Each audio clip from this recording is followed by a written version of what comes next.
Hello everyone, my name is Greg. I'd like to invite you to today's course. I'm working for Secure and I'm cybersecurity expert specializing mainly in Windows operating system internals. So today I will teach you how the operating system is working, what is its architecture, which tools you can use to play or experiment on your own.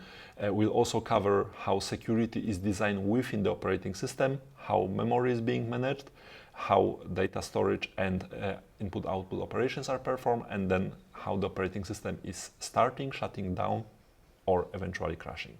So let's start. Module 1, Operating System Architecture. Let's dive in. When it comes to the operating system architecture, one of the most important things to understand is the separation between user and kernel mode. As we all know, within the operating system, we have something running in the kernel mode and a lot of stuff running within the user mode. The separation between those two regions, between those two areas, is not that obvious, as things within the kernel mode are pretty well hidden. Of course, we can see some traces, like if I display the graph for the CPU usage, I can see the red lines for the stuff related to the CPU working in the kernel mode and the green part for the user mode, but at the same time digging deep inside is not that easy. Generally saying, kernel part is responsible for a couple of things related to the operating system itself. Please do remember that not all the operating system, not everything within the operating system is running within kernel mode. For example, system services, being absolutely critical for having operating system up and running, are running within user mode. And on the other hand, third-party drivers, like drivers for graphic card, for network card, for some other hardware, may run within kernel mode, not being actually part of the operating system. So generally saying, kernel is responsible for providing the foundation and the user mode stuff is something running on top of it. Within the kernel, we have a couple of things related to different responsibilities of the operating system. The lower layer is HAL, hardware abstraction layer. Within the HAL, we have some stuff responsible for abstracting the hardware from upper layers. So if we have a PCI bus, applications and also some kernel modules should not think about it is PCI bus or any other type of the bus or any other type of the device or totally different non-Intel PC architecture or whatever.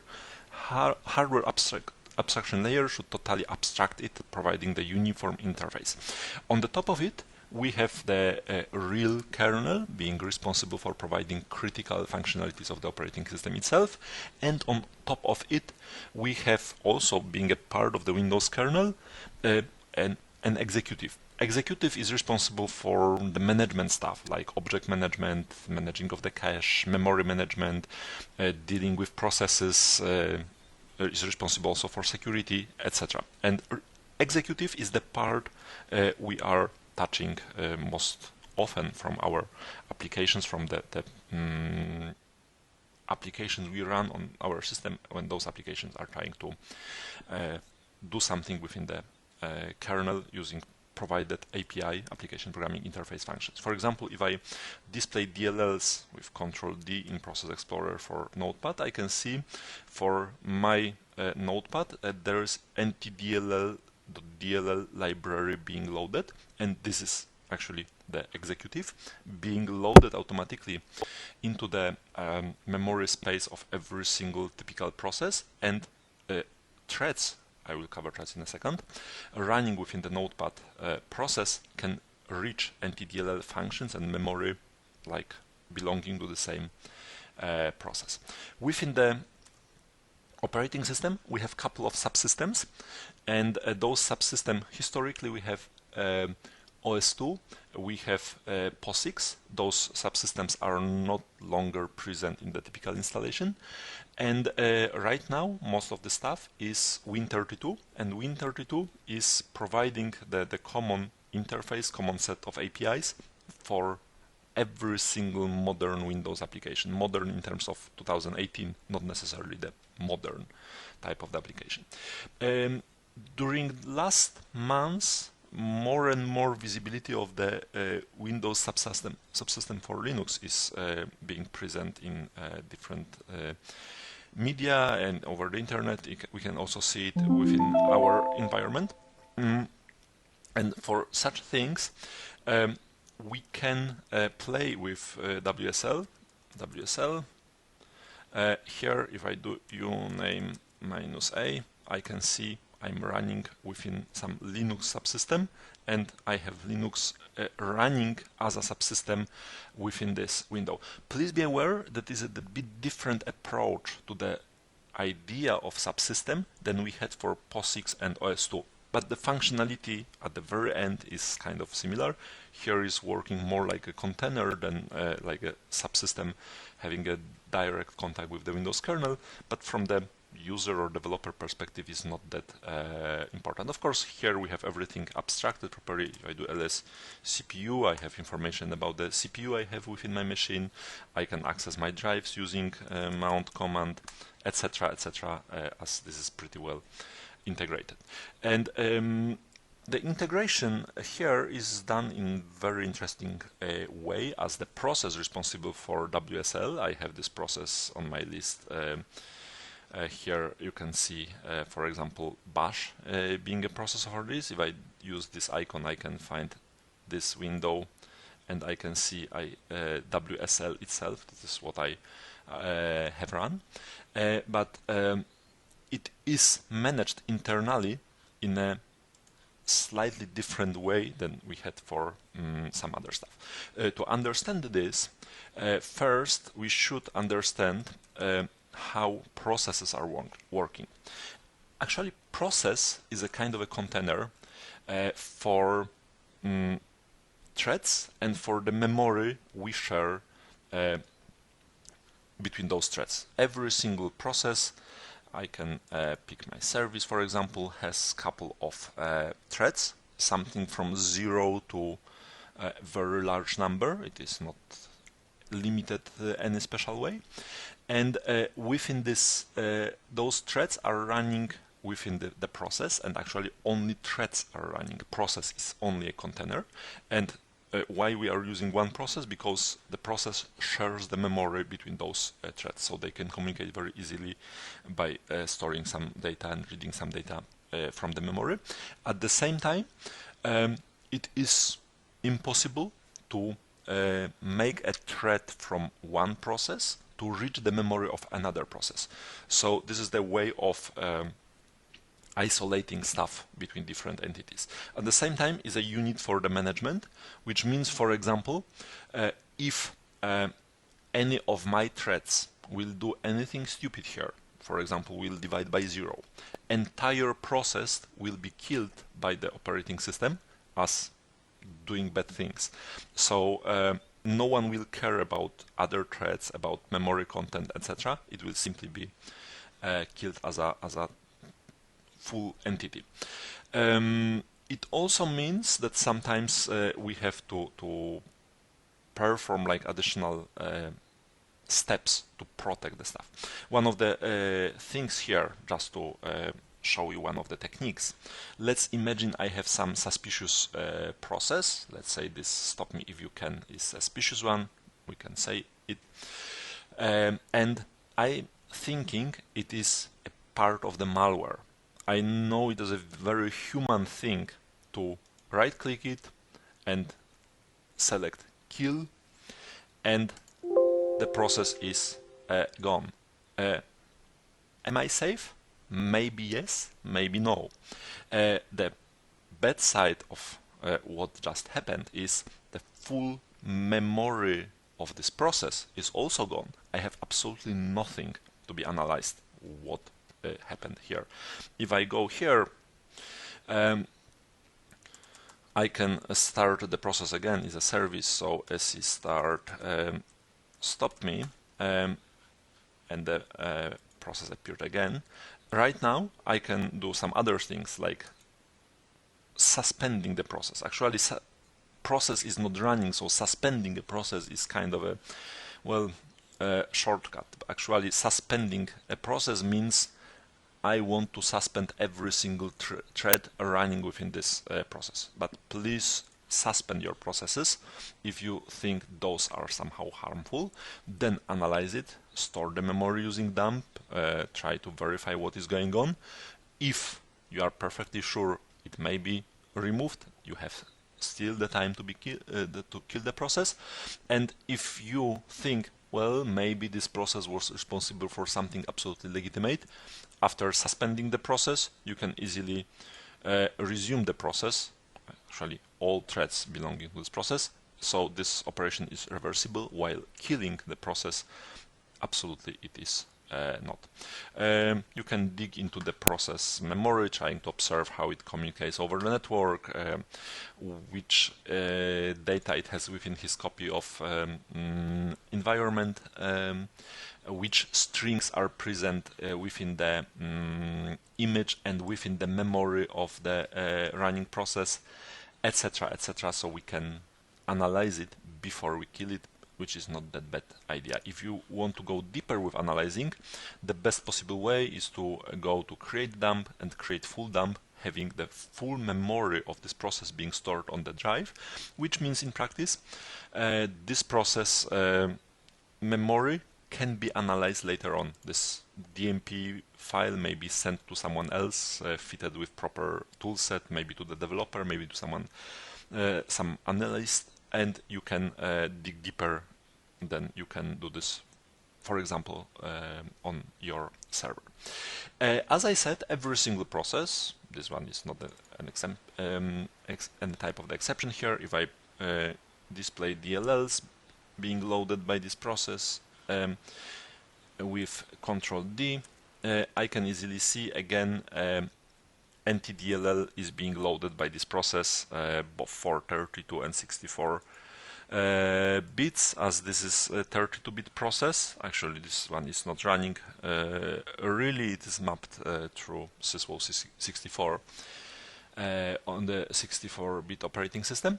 And it is good to know we have a possibility to create a very special type of the process. It is definitely new style of the process within Windows operating system, without NTDLL mapped and without automatically creating any threads, and also without loading the memory of the process from any image, any .exe file being stored on the drive. So it's like saying to the operating system, please allocate me a memory and please do not touch it in terms of the management. So I will deal with the memory content you provide for me on myself.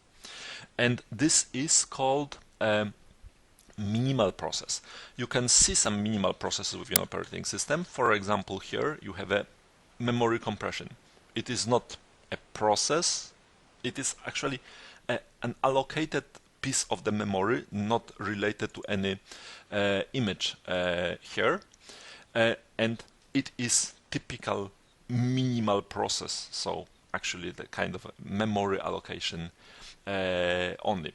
We have another one like secure system, the first one on the list here. It is also a minimal process, so it's something pre-allocated, but it's not internally managed within the operating system, has no process execution block, has no threads, but has token, has a parent. It is created a bit different way. Microsoft is not documenting minimal processes that heavily, but they are gaining more and more popularity, and we can expect more information of those things as well. We can also create a very special type of the minimal process, possibly interacting with some drivers, especially LXSS and LX Core, and those having those drivers responsible for the communication with the kernel usually are called Pico process. And Pico processes are like kind of a special, a more capable way of running minimal processes. Yet another type of the object we have here for running, it is not directly visible here. It was visible in the previous versions of Process Explorer, which was funny. But here, if we go to Options and then we go to Configure Colors, by default we have jobs disabled. If I enable jobs with the brownish color, I can see a lot of brownish color on my display. Actually, those processes are somehow connected to some jobs within the operating system. And what is the job? Job is a kind of a container. As I said, process is a container for managing my threads and their memory, and jobs are objects to manage my processes and their resources. For example, if I'm using Acrobat, Acrobat belongs to a job. Within this job I have a couple of other Acrobat processes, and here I have relatively small number of limits being applied to this process, but I can definitely apply more. And one of the interesting things is it is evaluating quite quickly within new versions of the operating system. So, for example, jobs within Windows 8 can do a lot more than jobs within Windows 7. Jobs itself are quite old type of the object, but at the same time they are still being developed and still having some very, very interesting changes. And here you can see I have unnamed job, because I can have named jobs and a kind of anonymous job. If I have anonymous job or unnamed job, the only entity being able to manage this job anyway is the creator of the job. So if someone creates this job, has a full power against this job, can do anything about this. But if I run my application for managing jobs, I cannot touch it any reasonable way. I cannot access this as I have no way of addressing it, no way of reaching for it. If I run WinOBJ, C program files, sysinternals, WinOBJ, here I can see under base name object I sort on type, and here I can see under G I can see two named global job objects for WMI. So those are present in my system as well. This one is related to process responsible for processing WMI. I can close it, I can sort it on the name just to verify if I have this process. If I go to the WMI, I have no WMI responsible process, but I can easily invoke WMI functionality, WMIC process. I will ask WMI from the console about processes, and here I can see this one, this process appeared and it belongs to the job as the brownish one. If I go to the properties and the job tab, I can easily see this named job with some limits, and those limits are kind of interesting. As you can see, this process will never take more than half of a gigabyte of the memory for every single process here, and total job will not go over it. In the same time, please do remember that using job for that purpose is a very nice way of limiting your applications. Very practical example for this, probably you have a chance to meet it. If you run IIS for the application pool, you have a possibility to limit, to throttle CPU for your application pool within IIS. It is also performed with job objects, so the worker process for the IIS is being put to the job, being assigned to the job, and there is a limit applied on the job, so the job is the entity trying to keep the process doing something in a reasonable low level. It is, as I said, a pretty interesting way of managing your system possibilities, and if your developers are using jobs, you can manage the performance of your system in a bit better way. Please be aware that jobs may be somehow escaped by the processes if you set it this way. We can also set that processes are killed when the job is removed. So, for example, if your processes are running within job, having multiple child processes and so on, and at the very end you can simply terminate the job object, removing all processes that appeared in the meantime as a one single entity. So it's yet another level of creating a container, not types of containers, but creating a sandbox, a box for your processes, for your stuff. In newer versions of the operating system, it is something new, so please do remember it is possible right now. We have nested jobs, so job may be a part of the job.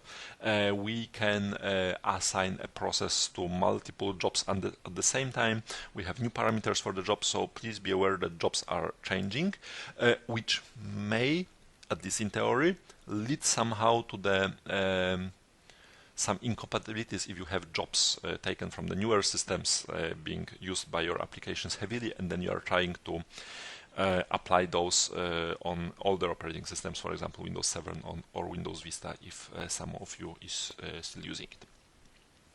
Of course, when we are digging through our operating system, we can we can observe some stuff appearing always, and we can feel it is somehow important.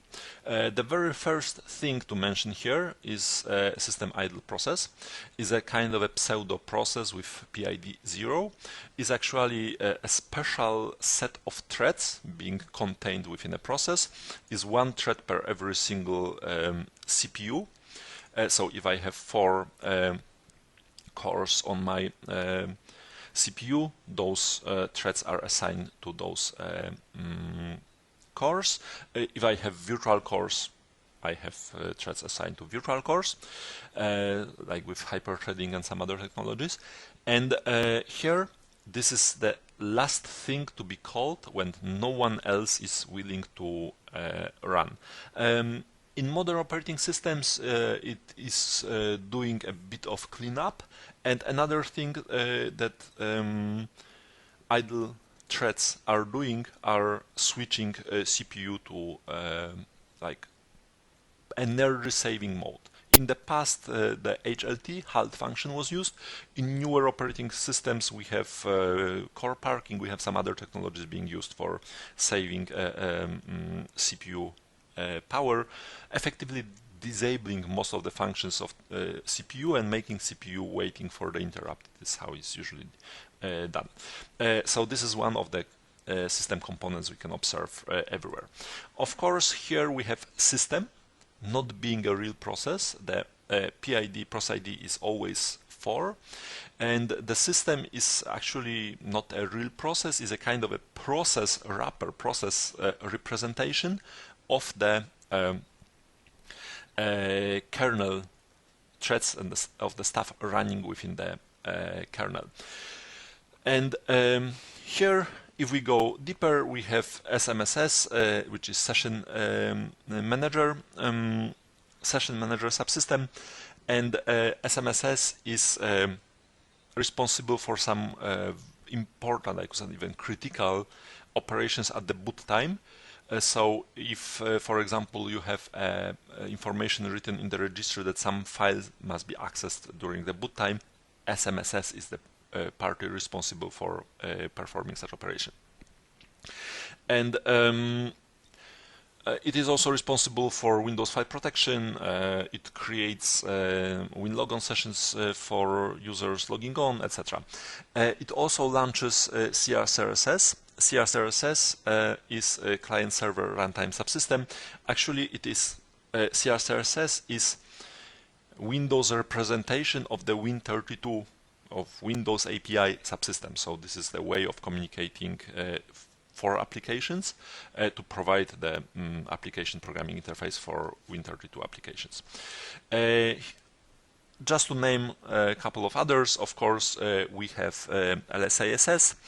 LSASS is Local Security Authority subsystem. It is responsible for keeping stuff within the operating system secure and properly protected.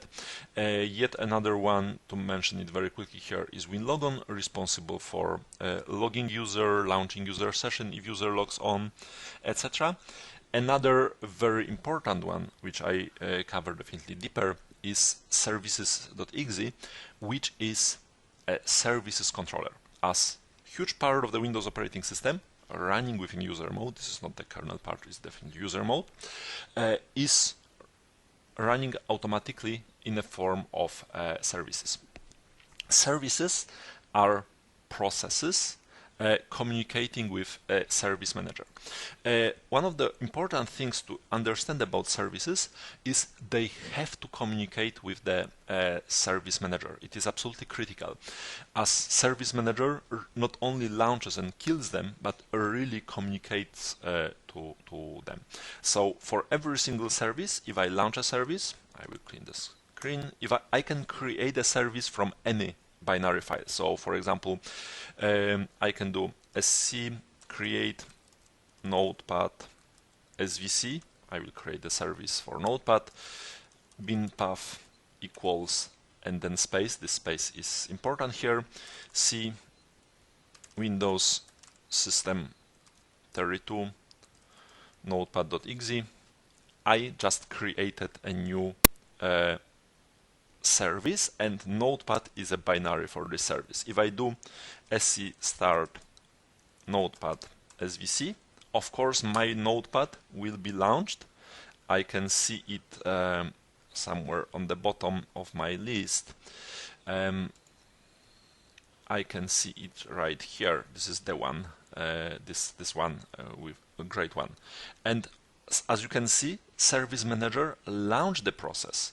If I go into this process properties, I can see the Service Manager is services.exe is a parent of this process. But of course, it is not a legitimate process. In terms of communication with the Service Manager, it is perfectly good process, but it is not responding to some queries from Service Manager, is not communicating in the Services API within the Services Manager language, I could say. So Service Manager is trying to do his best, trying to launch the process and then trying to communicate it, and the answer is, well, it didn't respond. Maybe it can respond. Service Manager does not know this yet, but the only thing that Service Manager knows, it didn't respond, so Service Manager kills it. Kills the process. We have only 3 notepads, and we have no notepad running on a system integrity level within the system account. The thing here is if someone is using processes for launching a malware, which happens quite often, it doesn't have to be a legitimate service, because Service Manager will launch it anyway. Okay, let's delete the sc delete notepad svc, as I do not need it. I have some other services here to be covered, as my operating system has a lot of them, like every single operating system. One of the things which are very important to understand is how Service Manager communicates with services. For example, it is sending some control codes. I can see those control codes. They are well documented in MSDN. Microsoft says something from 0 till 1 to 8. It is reserved for Microsoft, and if it's something from 1 to 8 to 255, it is provided to developers. So I can easily send a command. For example, I have a spooler service up and running here. sc query spooler. I can see this is own process. I will cover it in a moment, and the state is running. I can also scroll here to the spooler. I can see the spool sv being present here, and this is the process responsible for the spooler service. And if I send some command to the service, it will react somehow. For example, I can do sc stop spooler, and of course I will send stop command. But if I dig to the documentation of services, I can easily read that the stop command is actually command number 1. So if I do sc and then control, which is about sending some control to the spooler service, and I will send number 1 to the spooler service. You can observe my spooler here.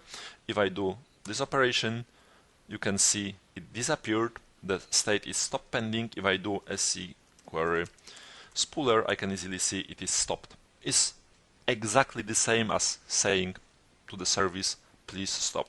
Sc start spooler, and it will be sc query spooler, and I can see it is up and running again. So this service will accept this particular number. If I do the same query, sc query, but not for spooler, but for my service, stop me is the name of the service I wrote. My service is saying to the Windows operating system, to the services manager, I'm not willing to accept stop command. So if I do sc stop, stop me, of course it will not stop, and the message is saying the full truth here. Requester control is not valid for this service. If I try to do this the previous way, sc control stop me 1, again, this number is not accepted by this service because it is service saying to the operating system which controls it plans to accept. For example, most of our services are saying I'm not willing to pause. It is something developer can develop, how it will pause. If I run my PowerShell ISE on admin account, I can query my services with WMI, get WMI object, Win32 service, select everything, and I will pipe it into out grid view. If I perform such operation, I can see all properties, and I can easily go here to the column responsible for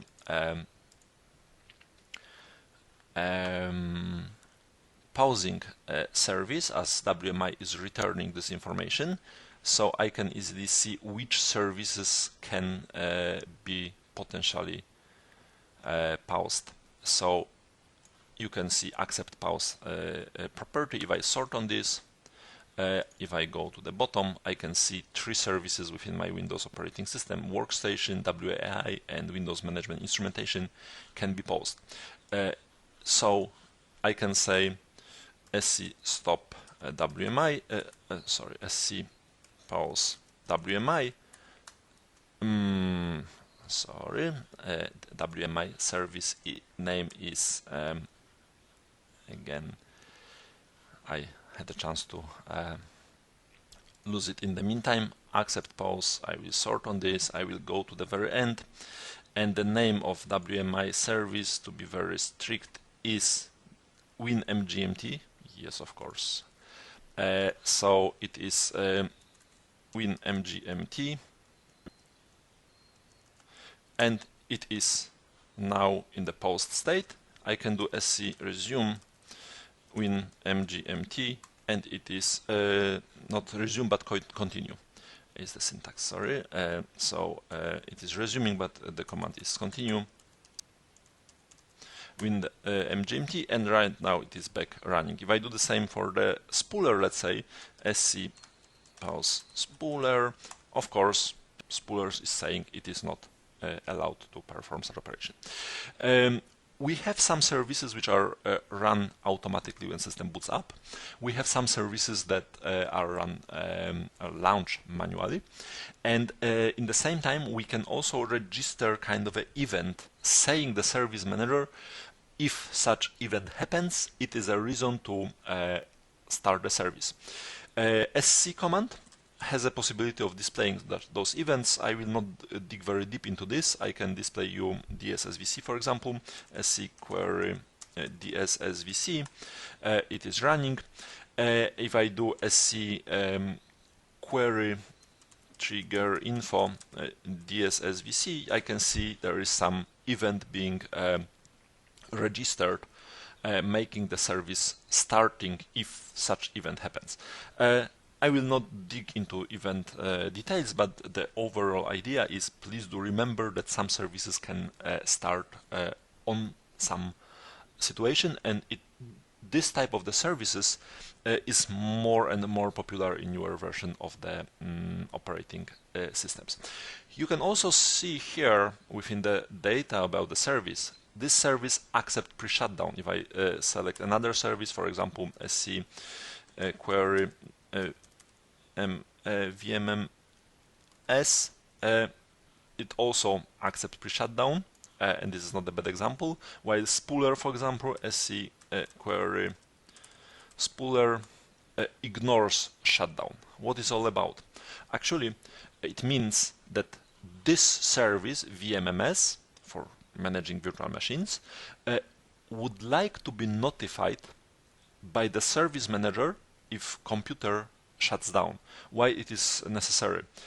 Because some services can simply be killed by the service manager and the problem is solved, and who cares about if the spooler service is doing something or not when user selects the shutdown option for his machine. At the same time, if we have, let's say, virtual machine being managed somehow by VMMS, if user shuts the computer down, the default configuration is to save the virtual machine state, which may be time-consuming operation. So VMMS would like to know about shutdown, and VMMS will react to such situation, saving the state of all virtual machines and blocking the shutdown process before it ends his job. So effectively we can create a service not allowing our machine to fully shut down. In the same time, machine is the shutting down state. Of course, we have displayed on the screen which service is doing something. We can observe it when stopping the machine, that the service name blah blah blah is performing his task. But on the other hand, if we do this on the remote machine and we have RDP only access, well, we may be out of luck waiting for the very long time for machine to shut down, as some service is not responding. Yet another thing related somehow to services is related to protected processes. It is one of the part of the Windows landscape really changing in Windows 8 and Windows 10. SC queue protection, Q stands for query, and I will ask about Defender, WinDefend. And I can see WinDefend has a protection level. If I do the same query, let's say for spooler, there is none. It means the process responsible for WinDefend service is treated in a very, very special way. For example, I cannot kill it even if I try, even if I am local system, it is not allowed to be killed. Which process it is? I can use WMI again, WMIC for WMI console service, WinDefend, and then get, and then path name. I can see it is mspng.exe. I can easily see this process here under M for msp.exe. If I try to kill it, kill the process, yes, it cannot be killed. It does not matter how privileged user am I. If I try to perform some other operations, I can suspend it, but still it is not that heavily affected, as I cannot really access internal threads here, and I cannot observe it. Suspending is a way of dealing with those. It is good to know, but at the same time there is a really limited number of things I can do with the process. It is like a holy grail for malware developers to create a process which is impossible to kill, but it is not that easy. If I go here, if I go to properties, and if I go to the image, and if I explore the location here, I can see my it should work, the explore option. Okay, it is here.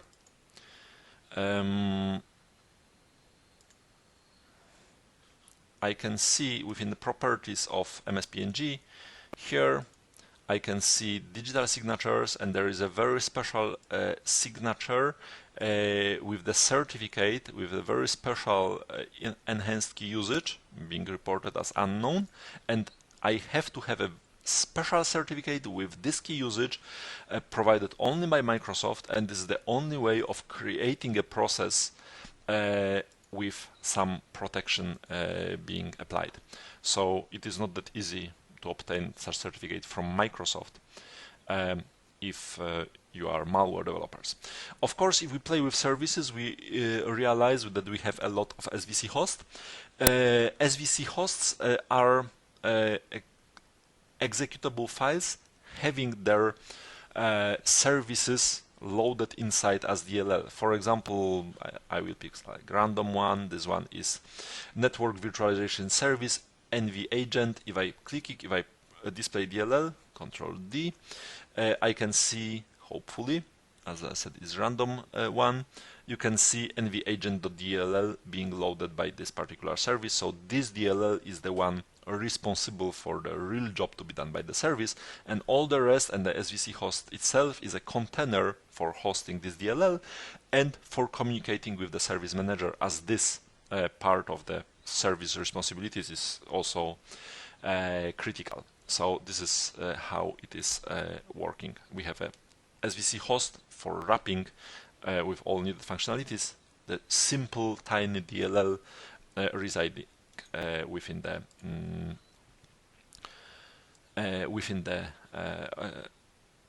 on the drive with some data on it. As you can see, such DLLs, I had an idea about this one, but usually such DLLs can be relatively small, and the logic for the service itself is usually way broader and having a lot of more requirements for the data and also the space on the drive. So it's a way of separating the processing, the service communication from the real job to be done. Of course, we can have one SVC host containing multiple services. It depends on the operating system version, how those are contained and how those are separated. Please be aware that one of the criteria for separating SVC hosts, for example, are related to bitness. If I have a 32-bit SVC host, it can host 32-bit DLLs, and 64 can host 64. In practice, it means if I have some services running as 32-bit and some services running as 64-bit, they will never stay within the same SVC host. The same stuff, for example, for the identity. As the process has identity on the security here, I can see this process is running on the local system. I have, hopefully I will pick it, I have a SVC host running here on my account. Yet another one will run on another one on the system. Probably I have some on local service or network service like here. As the process has the token and the identity, I cannot have one SVC host hosting services running on local system, network service and local service. So it is why those are separated. Yet another reason for separation should be a kind of a conclusion from what I told you about services, about processes, sorry. As if process is doing something harmful, something illegal, the entire process will be killed. So please try to imagine you have SVC host hosting like 12 different services, and one of those services is doing something stupid. System will kill SVC host, and including all services that were loaded within this SVC host. So due to bug of one service, 11 other services will stop as well. It is a reason why Spooler is totally separated, because it loads a code being provided by printer driver vendors, which may lead to the situation when some driver is buggy or making some conflicts or whatever, or just improperly written, and it will kill the Spooler service and only the Spooler service, as this is the process level management here, so the process will be removed. To go deeper into the details of the operating system architecture, of course, we have to cover drivers. And the drivers are responsible for the communication with devices, the classical drivers. But at some point, Microsoft realized that every single developer is willing to provide his own driver. And drivers, traditionally, are running within the kernel mode. And, well, it has a couple of results. The first one, we have no security boundaries within kernel mode. If you run your driver within the kernel mode, it can access absolutely every single process, every single bit of memory, etc. So it must be really trusted. Another thing is there is no quality check, quality control over kernel drivers. If process is doing something harmful, well, probably process will be killed by the kernel. If some routine within kernel is doing something harmful, the only reasonable way is to display a blue screen, as we have no way of reacting, etc., etc. So having a code running in user mode allows you to manage it. In the same time, having it running in the kernel mode gives you more power, especially when accessing devices. And here, starting from Windows Vista, it was later on backported to the Windows XP and even Windows 2000, a new framework called User Mode Driver Framework was introduced. So you do not have to go to the kernel with your driver, but you can do this on the user mode level.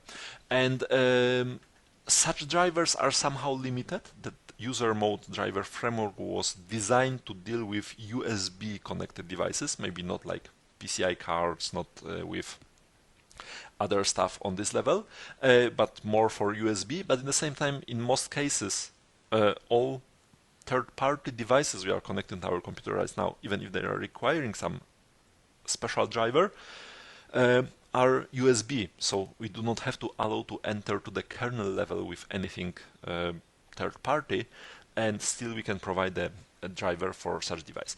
Such driver is usually contained within the special process.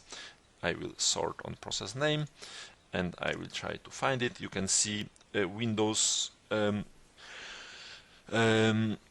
User Mode Driver Framework host. Within this process, if I display DLL with Control D, I can see DLL being loaded by this host, and here, if I scroll down, for example, I can see two DLLs being provided by Synaptics. This is a driver for my touchpad and my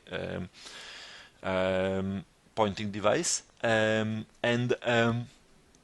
this particular DLL is totally third party. It is fully running within user mode. It is not going to the kernel, as this device is connected internally within my laptop through USB. We do not have to create a driver for it, and it's simply working this way. And the User Mode Driver Framework also can communicate with the real hardware using a special driver working behind the scene. This driver is maybe I will be able to display it. Driver query. And here I can see, hopefully, Windows. This driver WUDFRD is a kernel driver responsible for communication within User Mode Driver Framework. So I do not have to go to the kernel mode with my code, but I can still ask kernel to do something for me, and I can reach the real device hardware using this way. It would be very tempting to play somehow, for example, asking kernel to return to my user mode driver some memory areas, but it is not working this way. It is protected by Microsoft. For example, this library here within a user mode, so it can be patched, but it also has his partner in kernel mode, is responsible for verification if the device I'm trying to talk to really registered some particular area within memory as belonging to this device, so I cannot freely run over the memory, steal secrets, etc.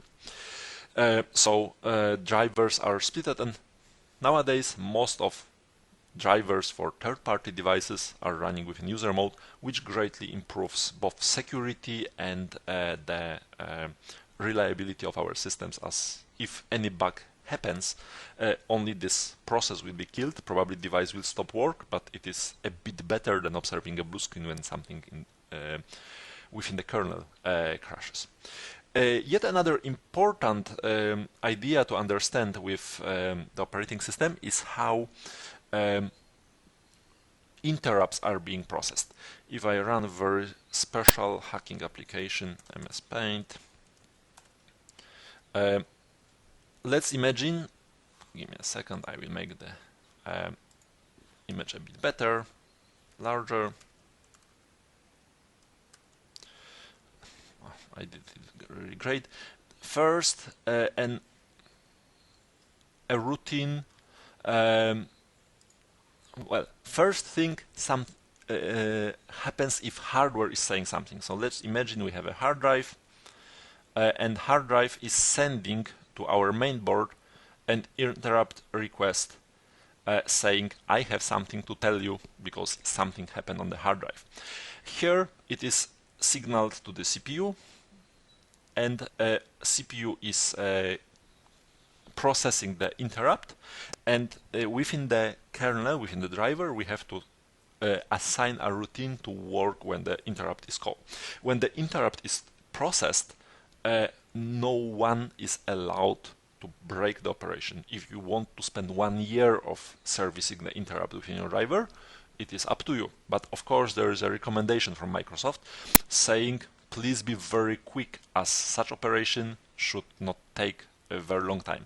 So what we are doing within interrupt service routine, if we have interrupt service routine ISR, which should be processed in a couple of microseconds, the main thing that interrupt service routine is doing is registering so-called DPC.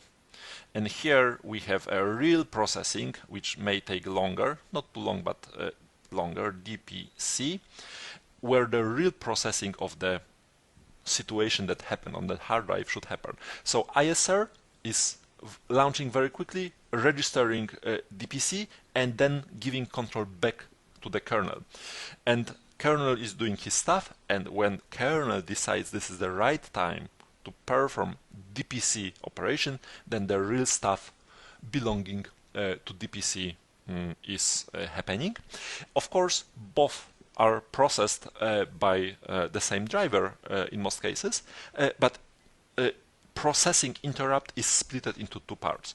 It is not very easy to monitor it, but if we create with Xperf, for example, a trace for DPC-ICR with DPC-ICR flags, we can save the history of operations into the ETL file, and later on WPA, Windows Performance Analyzer.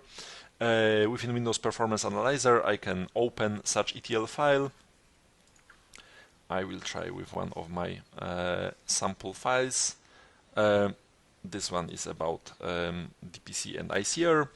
This is a part of Windows Performance Toolkit. I will refer to the toolkit later on. It is not a part of the Windows. Here under this dpc.etl file, I can go and expand computation, and I can expand DPC ICR, and I can see first thing, what was interrupt service routine by CPU or by module and function. I will open it into a new analysis view, and another thing, I will open a DPC timeline by module and function into new analysis view. And here within this window, I can see when it finally processes all the stuff, I can see which are which routines from my drivers took some time of the CPU and what time was spent on DPC. Here from Process Explorer or from any other utility, you cannot easily see which driver is making this red line going up or higher. You have some information about the process, but it is quite commonly related to some driver. Maybe it is disk bound, maybe it's network bound, maybe it's just a buggy driver, which I faced multiple times as well. And in such cases, you have to go a bit deeper within the analysis. Hopefully this one will open and I will be able to return to it. In the meantime, I will try to show you one thing more. As within the operating system structures, we have one additional thing to be covered, as this one is quite commonly misunderstood, and I mean handles here. Handles are about how files are and other objects are being accessed within the operating system. If I open a browser and if I go for create a file function within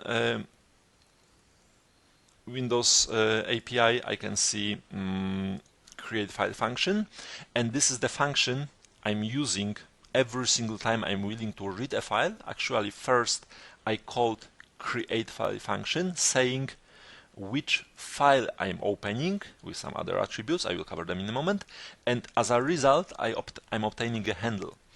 And if I have this handle from create file function, I'm calling read file x function, for example, and this function is not taking any file name.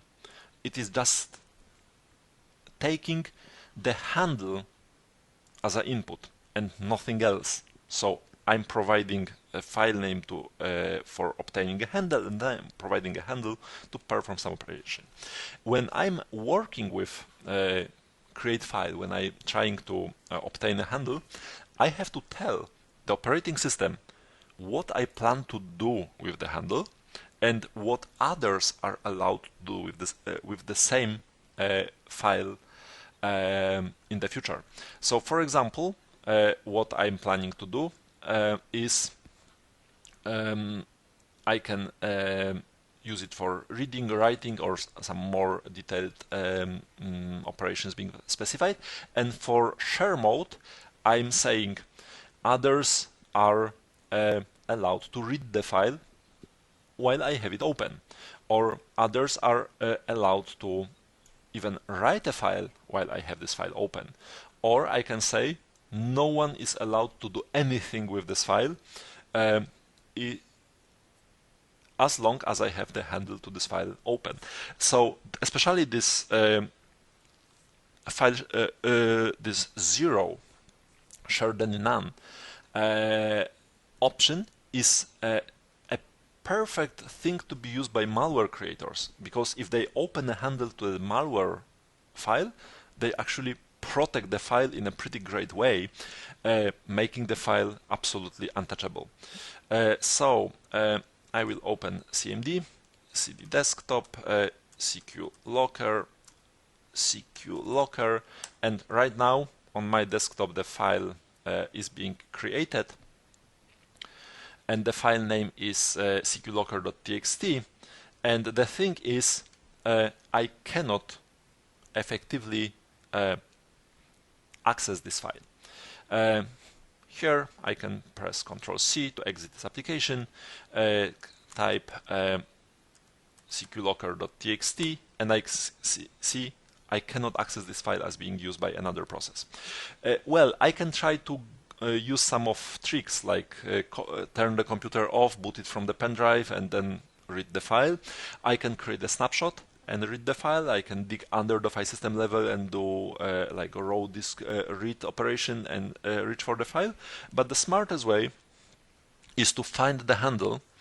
There is C program files sysinternals handle.exe application. This application is allowing me to find the handle as cqlocker.txt is being locked. I can say cqlocker.txt here, and hopefully it will say how this handle, who has this handle. The same operation may be easily performed here with Ctrl F. If I do Ctrl F for find, I can specify the part of the name here and it will find the process. If I do this from, it's up to you, those functionalities are kind of similar, cqlocker.txt. The thing I can do is first to kill the process. Well, if process owns the handle and the process is killed, there is no handle anymore, so the file is effectively unlocked. And another thing I can do is to close the handle, I could say, like forcibly. Here I have some information about the handle, so I can specify I would like to close the handle. is absolutely not fair against the process, and there is a huge chance that the process will fail after forcibly closing the handle behind the scene. This one is still searching, so this is why I definitely prefer the one here. I can do handle from sysinternals and then specify -C for 178 as a handle number, the one being displayed here, and -P for process ID, and here I have 11416, and hopefully it will work. I can specify here -Y parameter if I want to do this automatically. So yes, and like this, and if I return to my console over here, if I retype type SQLocker.txt, I can easily see the content of this file as the handle is no longer present, and I do not have to care about this process. Very comparable type of the special object within the operating system, just to mention it very quickly, is mutex or mutant. It is a special type of the object for signalization. Well, it was really quick for signalization between different processes within the session. For example, if I press Ctrl-Shift-Escape and I run the task manager, if I minimize the task manager, if I press Ctrl-Shift-Escape again, I have the same task manager up and running. I can press Ctrl-Shift-Escape multiple times and I can see only one task manager up and running. Why? Because usually there's no reason for having more. Of course, different users within different sessions, or even the same user within different sessions, has a perfect possibility of running multiple task managers. As I said, it is session-wide. If I go into the task manager properties, here you can see task manager. I can display the lower pane, not for DLLs but for handles and other objects, and here I can see very special type of the object being open, which is mutant. And I know it is about my experience and the documentation. This one with the TM and then GUID is responsible for the signalization between different instances of task manager. I can perform exactly the same operation I did with the file. So I will close the handle task manager is using for the signalization. So I have task manager. Right now, if I press Ctrl-Shift-Escape, I have another task manager. As when starting, it didn't spot the mutex existing somewhere within the session. So you can clearly see this type of the object is used for the signalization. And another thing here, which may be interesting if you prefer to take your black hat instead of white hat, try to imagine an application registering a mutex within exactly the same name, which is the same one all the time, and register your mutex under such name, and it means every single new instance of task manager will stop as seeing the previous instance is already running. So you can, using a mutex, you can effectively block the task manager from running. Let's see what happened to our stuff. And here I can see interrupt service duration by module. I can see HAL is taking most of the time. It is taking during my sample being run for 44 seconds. The HAL DLL is taking almost 2 milliseconds for processing interrupt service routines, this part, and USB port responsible for USB storage is taking 1.5 milliseconds for the stuff. Actually, this ETL file was collected when files were copied to the USB connected device. So I can see how it is performed. If I go for the analysis tree, here I can see this one is for DPC. Here I can see that DPC is also taking some time, and this time is definitely longer for USB port.sys than for anything else, as this is where the full processing was really performed. So here it was taking more more time, and here it is really processed. If I have symbols properly configured, I will refer to the symbols later on. I can verify which function is being responsible for this. Of course, it requires symbols for this particular driver, but it's like a totally different case, and when discussing different tools, we'll return to symbols as well. It is pretty useful to have them properly configured. So we just went very quickly through the basics of the operating system architecture, touching some like side topics like handles or mutexes or some other things, just to show you what may be useful, how some operating system objects may be useful in practice. And this is the end of the module, and we'll follow with you, fitted with the knowledge, into some more deep dive and more practical things.